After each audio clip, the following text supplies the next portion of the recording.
Hey guys, so today I wanted to go over how to make your groups a lot smaller by only changing the way that your bow is paper tuned by a very small amount. Alright you guys, so before we get too far into this, a couple things that is going to make your process a lot easier if you do right off the bat is one, make sure that the paper that you're shooting through is super tight. It's going to help you out a lot, be able to read what is actually happening with your arrow through the paper. Two, make sure that your arrow is coming out of your bow as horizontally as possible. You don't really want very much of an angle up or down on your arrow coming out of your bow while you're paper tuning. Three, make sure that you have everything on that you're going to be wearing when you're actually shooting for whatever application you plan on doing. And the last thing is going to be consistency. So if you feel like you have a pretty consistent shot and with your bow tuned properly, you can pretty much shoot a bullet hole through paper every single shot, then this is probably going to work pretty well for you. If you feel like your shot is a little bit less consistent and you see a little bit more variance through paper, then this may not work as well for you. Alright you guys, so I'm standing here about 8 feet from the target. I'm going to show you guys how easy it is to influence your paper tune by not doing hardly anything at all. So what I'm going to do is I'm going to shoot 3 shots. I'm going to show you one shot that's a good shot, and then I'm going to shoot one and intentionally put a tail right tear into it, and then I'm going to intentionally shoot one and put a tail left tear into it. Alright, so here's the first one.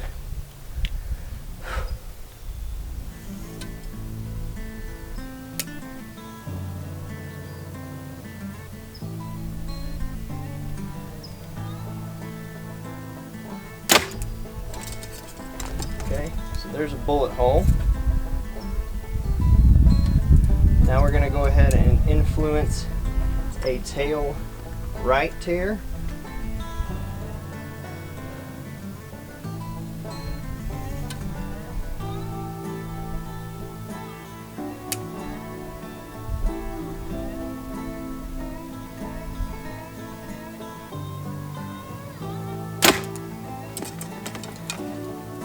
And then now we're going to go ahead and influence a tail left tear.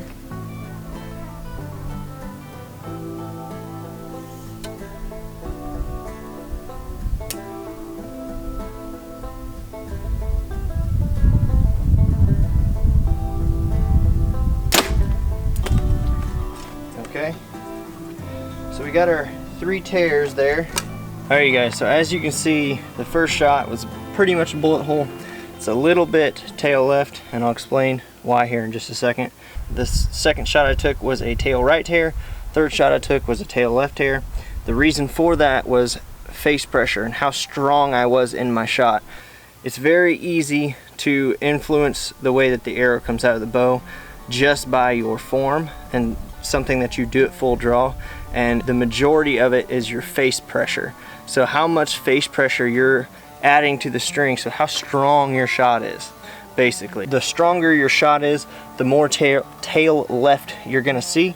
The weaker your shot is, the more tail right you're gonna see. My second shot was a very weak shot. I shot a very weak shot intentionally to show you that if you shoot a weak shot, you're gonna have a tail right tear. If you shoot a super strong shot, like I did on my third shot, you're gonna have a dramatic tail left tear. Alright you guys, so as you can see, my first shot, which was my good shot, my bullet hole was actually a little bit tail left. And I actually set my system up like that intentionally. And the reason for it is because I know that the likelihood of having a stronger than normal shot in a tournament or a stressful situation is very low compared to having a weaker than normal shot. So what that allows me to do is, by having that tear a little bit left, is it also allows me to have less of a tail right tear on my weaker shots. So I know that on a strong shot, generally my shot's going to go off very well and it's going to execute on time. My pin's going to be in the middle, the arrow's going to go right behind the pin, and everything's going to be good to go on my shot. But I also know that on a weaker than normal shot, the chances of me making another mistake on top of just having the weak shot is dramatically higher. So by me making my tear on a weak shot less than what it would be, then it allows the system to be more forgiving, because the arrow doesn't have to do as much work to get itself straightened back out on those weaker shots. So it gives me a little bit more forgiveness in my system. Hopefully it's something you guys can play with. It may work for you, it may not. It's just something I want to throw out there and give you guys to play with. If it doesn't work, you can always just go right back to a bullet hole and everything will be good to go. But if you guys like this video, please do like, share, subscribe, comment, do all that fun stuff. And if you want to save it to your watch later list, you can do that. That way the next time that you're paper tuning your bow, you can refer back to the video for reference. Thank you guys for watching the video, and I'll see y'all in the next video. Alright you guys, so as you can see, my first shot was a slightly tail left tear, and I actually set my bow up like that intentionally. And the reason for that is because I know that when a strong shot, like my first shot was, the chances of me making another mistake on my shot were very low.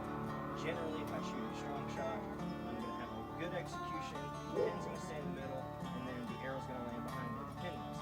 So I know that to be true, but I also know to be true that